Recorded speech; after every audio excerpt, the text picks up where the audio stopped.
Hello friends, welcome back to channel. आज हम discuss करने वाले हैं features of a sound capital structure. Last video में हमने पढ़ा था मीनिंग ऑफ कैपिटल स्ट्रक्चर और आज हम देखेंगे features of a sound capital structure. तो मैं ये एज्यूम कर रही हूँ कि आप सभी को पता है कैपिटल स्ट्रक्चर से हमारा क्या मतलब है। स्टिल किसी को नहीं पता है तो प्लीज़ इस वीडियो से जस्ट प्रीवियसली अपलोडेड जो वीडियो है मेरे चैनल पर the meaning of capital structure, उस वीडियो को प्लीज़ देख लीजिए, ठीक है। उसके बाद आपको ये वीडियो और अच्छे से समझ में आएगा। तो इस टॉपिक में हमें क्या देखना है? फीचर्स किसके? एक साउंड कैपिटल स्ट्रक्चर की। सीधी सी बात है, जैसा कि मैंने आपको बताया था, कैपिटल स्ट्रक्चर मतलब कि इक्विटी और डेट, इन दोनों का proportion, the proportion among the long term sources of finance. कब हम कहेंगे कि जो आपने एक कंपनी ने सपोज कीजिए जो प्रोपोर्शन डिसाइड किया है among the various long term sources of finance, वो साउंड है, वो एक एडिक्वेट कैपिटल स्ट्रक्चर है। कब हम कहेंगे? तो एक कंपनी के द्वारा डिज़ाइन किए गए कैपिटल स्ट्रक्चर को साउंड कैपिटल स्ट्रक्चर तब कहा जा सकता है अगर वो कैपिटल स्ट्रक्चर डिज़ाइन करते वक्त इन सारे फीचर्स को कंसिडर किया गया है। अगर इन सारे फीचर्स को ध्यान में रखते हुए कैपिटल स्ट्रक्चर को डिज़ाइन किया गया है तो हम कह सकते हैं कि वो एक साउंड कैपिटल स्ट्रक्चर है, क्योंकि उस कैपिटल स्ट्रक्चर में ये सारे फीचर्स जो हैं अवेलेबल होंगे। तो सबसे पहला फीचर यहाँ पर जो मेंशन है वो क्या है? The flexibility. एक साउंड कैपिटल स्ट्रक्चर का बहुत ही इम्पॉर्टेंट फीचर होता है फ्लेक्सिबिलिटी। फ्लेक्सिबिलिटी से हमारा मतलब है कि एक कैपिटल स्ट्रक्चर इतना फ्लेक्सिबल होना चाहिए कि अगर कोई रिक्वायरमेंट आती है कंपनी में जिसमें हमें अपनी कैपिटल को थोड़ा कम या ज़्यादा करना पड़ सकता है, तो उस रिक्वायरमेंट के अकॉर्डिंग कंपनी अपना कैपिटल स्ट्रक्चर जो है थोड़ा सा चेंज कर सके। और कैपिटल स्ट्रक्चर को फ्लेक्सिबल करने के लिए हमें डेट कैपिटल की ज़्यादा ज़रूरत होती है, क्योंकि जो इक्विटी है वो एक फ्लेक्सिबल सोर्स ऑफ फाइनेंस नहीं माना जाता, क्योंकि इक्विटी के थ्रू जो कंपनी पैसा रेज करती है वो उसे कंपनी के लिक्विडेट होने के टाइम पर ही रिडीम कर सकती है, उससे पहले नहीं कर सकती। जबकि जो डेट सोर्स से कंपनी पैसा रेज करती है उससे वो पैसा कंपनी कभी भी रिडीम कर सकती है एज पर द रिक्वायरमेंट, ठीक है। तो डेट जो है इसीलिए मोर फ्लेक्सिबल सोर्स है, क्योंकि उसे रिडीम किया जा सकता है जब कंपनी को उस पैसे की ज़रूरत नहीं है। सेकंड, हमारे पास यहाँ पर जो फीचर अवेलेबल है वो है मिनिमम रिस्क। दूसरा फीचर जो यहाँ पर मेंशन्ड है एक साउंड कैपिटल स्ट्रक्चर का वो है मिनिमम रिस्क, कि रिस्क जो है वो कम से कम होना चाहिए आपके कैपिटल स्ट्रक्चर में। मतलब कि आपको एक ऐसा जो है प्रोपोर्शन डिसाइड करना है among the long term sources of finance जो कि रिस्क को मिनिमाइज करे। और रिस्क को अगर मिनिमाइज करना है तो आपके कैपिटल स्ट्रक्चर में इक्विटी कैपिटल का भी एक अच्छा जो है अमाउंट होना चाहिए, क्योंकि जो डेट कैपिटल है वो ज़्यादा रिस्की सोर्स ऑफ फाइनेंस होता है। अगर मैं डेट और इक्विटी इन दोनों को कंपेयर करूं on the basis of the risk involve, तो यहाँ पर जो ज़्यादा रिस्की हमारे पास रहता है वो डेट सोर्स ऑफ फाइनेंस रहता है। और इसकी वजह क्या है? इसकी वजह यही है क्योंकि जो कंपनी पैसा उठाती है डेट कैपिटल के थ्रू, उसे उस पैसे के ऊपर एक फिक्स्ड रेट ऑफ इंटरेस्ट से पेमेंट करनी होती है अपने डिबेंचर होल्डर्स को। अगर कंपनी किसी साल वो पेमेंट नहीं कर पाती तो जो डिबेंचर्स होल्डर हैं वो ये राइट अपने पास रखते हैं कि वो कंपनी के अगेंस्ट कोर्ट में जाकर एक केस फाइल कर सकते हैं और कंपनी को कोर्ट तक घसीट सकते हैं। इसीलिए जो ज़्यादा रिस्की सोर्स ऑफ फाइनेंस है वो डेट है, क्योंकि कंपनी के ऊपर ये ऑब्लिगेशन क्रिएट करता है कि कंपनी को हर साल इन्हें पेमेंट करनी ही करनी पड़ेगी, डजेंट मैटर कि कंपनी को प्रॉफिट्स हुए हैं या नहीं हुए हैं, ठीक है। तो adequate amount of equity source of capital का भी हमारे कैपिटल स्ट्रक्चर में होना चाहिए अगर आपको उसको एक साउंड कैपिटल स्ट्रक्चर बनाना है। थर्ड फीचर हमारे पास यहाँ पर जो मेंशन है वो क्या मेंशन है? Minimum cost of capital. जैसे कि हमने कहा कि एक ऐसा कैपिटल स्ट्रक्चर होना चाहिए जो आपके रिस्क को मिनिमाइज करे, उसी तरह कैपिटल स्ट्रक्चर ऐसा होना चाहिए जो कि कॉस्ट ऑफ कैपिटल को भी मिनिमाइज करे। Capital structure should ensure minimum cost of capital, equity is most costlier source of finance. जैसे कि हमने रिस्क के बेसिस पर चेक किया था, ज़्यादा risky source of finance debt था। अगर हम उसी तरह से कॉस्ट के बेसिस पर कंपेयर करें डेट और इक्विटी को, तो यहाँ पर जो ज़्यादा कॉस्टलियर सोर्स ऑफ फाइनेंस है वो है इक्विटी। इक्विटी हमारा ज़्यादा कॉस्टलियर सोर्स ऑफ फाइनेंस होता है, और इसीलिए अगर कंपनी का ऑब्जेक्टिव है कि कॉस्ट ऑफ कैपिटल को मिनिमाइज करना है और एक साउंड कैपिटल स्ट्रक्चर को बनाना है, तो वो इस बात पर भी ध्यान रखेगी कि जो इक्विटी कैपिटल है उसका अमाउंट ज़्यादा ना हो जाए, एक बैलेंस मेंटेन करने की वो कोशिश करेगी। क्योंकि इक्विटी, जैसा कि मैंने आपको कहा, ज़्यादा कॉस्टलियर सोर्स ऑफ फाइनेंस है। इक्विटी कॉस्टलियर क्यों होता है? क्योंकि इक्विटी कैपिटल पर जो कंपनी डिविडेंड पे करती है वो एक टैक्स डिडक्टिबल एक्सपेंस नहीं होता। कंपनी के पास अगर प्रॉफिट्स हुए हैं 10 लाख रुपए के, तो in the case of debt company के पास ये राइट है कि वो जितने भी एक्सपेंसेस हुए हैं डिबेंचर्स को इंटरेस्ट की पेमेंट करते वक्त उन्हें रिड्यूस कर सकती है, और उसके बाद जो बचा हुआ प्रॉफिट है उस पर टैक्स पे कर सकती है। But in the case of equity, company के अगर 10 लाख प्रॉफिट है तो इस 10 लाख प्रॉफिट में से वो कोई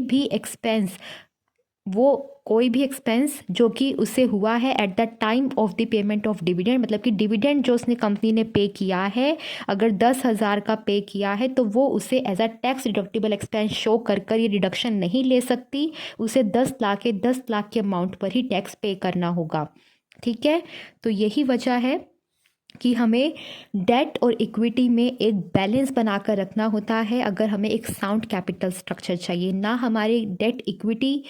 हमारे डेट कैपिटल की और ना ही हमारे इक्विटी कैपिटल की जो अमाउंट है वो ज़्यादा होनी चाहिए, दोनों में एक बैलेंस होना चाहिए। ठीक है, based on the various features जो हम यहाँ पर डिस्कस कर रहे हैं।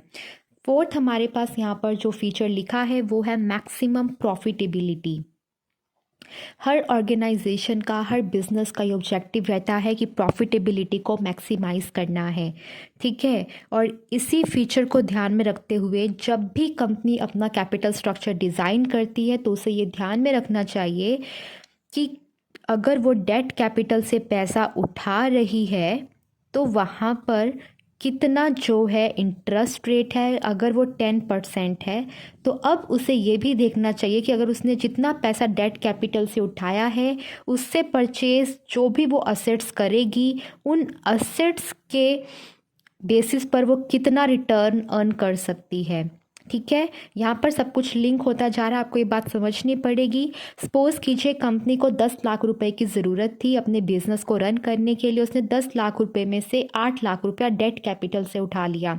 अगर उसने 8 लाख रुपया डेट कैपिटल से उठाया और उसमें 8 लाख की जो कैपिटल उसने रेस की through the debt source of finance, उससे उसने कंपनी में असेट्स परचेज कर ली, और उस असेट्स पर जो वो एस्टिमेट कर रही है कि कितना प्रॉफिट अर्न कर सकती है, कितना रिटर्न अर्न कर सकती है, वो सोच रही है अराउंड 8%।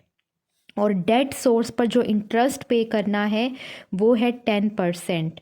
तो इस केस में कंपनी को डेट कैपिटल के थ्रू पैसा नहीं उठाकर इक्विटी कैपिटल के थ्रू जाना चाहिए, और डेट कैपिटल से अपना जो अमाउंट है रेस करने का कैपिटल थोड़ा कम कर देना चाहिए और ज़्यादा पैसा इक्विटी कैपिटल से उठाना चाहिए।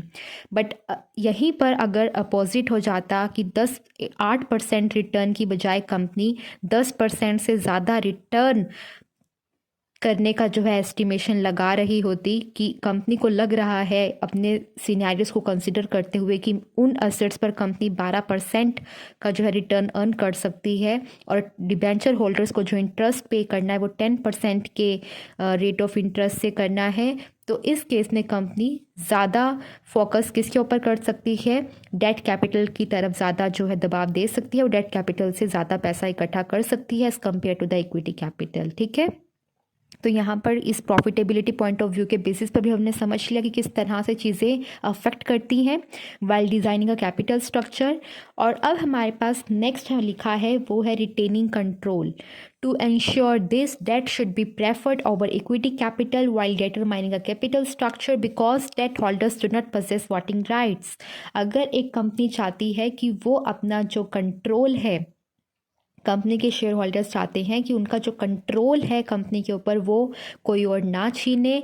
तो इसके लिए उन्हें ज़्यादा जो है किसके थ्रू पैसा रेस करना पड़ेगा, डेट कैपिटल के थ्रू करना पड़ेगा, क्योंकि अगर वो इक्विटी कैपिटल के थ्रू पैसा रेस करेंगे तो नए शेयर होल्डर्स आएंगे और उनके पास भी इक्वली राइट्स होंगे कंपनी के मीटिंग्स में वोट करने के, कंपनी के डिसीजंस में पार्टिसिपेट करने के। बट डेट होल्डर्स के पास ये राइट्स नहीं होते हैं, ठीक है।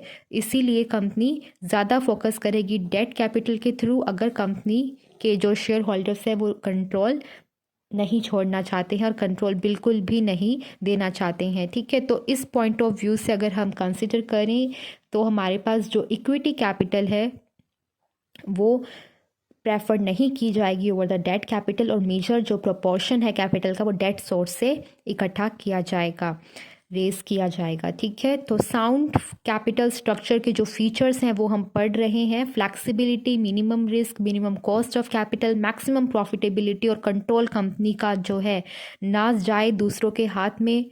और ये सब फीचर्स अगर इंश्योर करते हुए कैपिटल स्ट्रक्चर डिज़ाइन किया जा रहा है तो वो एक साउंड कैपिटल स्ट्रक्चर कहलाएगा। लास्ट फीचर हमारे पास बचा है अवॉइडेंस ऑफ अननेसेसरी रेस्ट्रिक्शंस। अगर एक कंपनी चाहती है कि अननेसेसरी रेस्ट्रिक्शंस ना उस कंपनी के ऊपर कोई लगा सके तो उस कंपनी को जो है क्या करना चाहिए, उस कंपनी को ज़्यादा जो पैसा है वो इक्विटी कैपिटल के थ्रू या फिर डिबेंचर होल्डर्स के थ्रू रेस करना चाहिए, और जो लॉन्ग टर्म लोन्स हैं बैंक से या डिफरेंट फाइनेंशियल इंस्टीट्यूशन से वो नहीं लेने चाहिए। क्योंकि जब एक कंपनी फाइनेंशियल इंस्टीट्यूशन से लोन्स लेती है तो वो various kind of restrictions company पर इम्पोज कर देते हैं। जैसे कि वो कहते हैं कि कंपनी अब एडिशनल लोन नहीं ले सकती जब तक कंपनी लोन ना क्लियर करे, तो वो डिविडेंड नहीं पे कर सकती अपने शेयर होल्डर्स को, और या फिर वो पर्क्स डिस्ट्रीब्यूट नहीं कर सकती अमंग द स्टाफ। पर्क्स से हमारा मतलब है, मैं जो वर्ड यूज़ कर रही हूँ पर्क्स, इसका मतलब होता है वेरियस काइंड ऑफ बेनिफिट्स जो कंपनी अपने एम्प्लॉयज़ को, अपने स्टाफ को देती है, ठीक है। तो इस तरह की रेस्ट्रिक्शंस कई बार जो हमारे फाइनेंशियल इंस्टीट्यूशंस हैं वो कंपनी पर लगा देते हैं। तो अगर इसको अवॉइड करते हुए कंपनी अपना कैपिटल स्ट्रक्चर डिज़ाइन करती है तो वो एक साउंड कैपिटल स्ट्रक्चर कहलाएगा। तो ये हमारे पास आज फीचर्स थे साउंड कैपिटल स्ट्रक्चर के। आई होप सो आपको एक अच्छी अंडरस्टैंडिंग यहाँ पर क्रिएट हो गई होगी कि क्या मतलब है हमारा इन सब पॉइंट्स और किस तरह से ये सारे पॉइंट्स अफेक्ट करते हैं कैपिटल स्ट्रक्चर को। तो आज के लिए सिर्फ इतना ही। आई होप आपको समझ में आया होगा, वीडियो अच्छा लगा होगा। अगर अच्छा लगा है, समझ में आया है तो प्लीज़ वीडियो को लाइक कर जाना, और अभी तक सब्सक्राइब नहीं किया है तो सब्सक्राइब कर लीजिए, ठीक है। Thank you very much watching this video. Bye bye.